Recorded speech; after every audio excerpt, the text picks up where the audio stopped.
What would you say your biggest success story to date is with someone with the already developed system?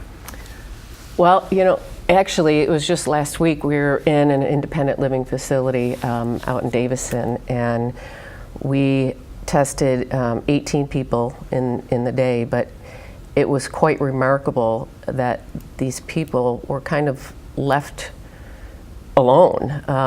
A lot of their physicians had abandoned them, so with the 18 that we tested, 9 of them came up with an impaired test score. Wow. So those are 9 lives that we basically stopped from falling, and they loved it. They loved the presence of Safe Balance.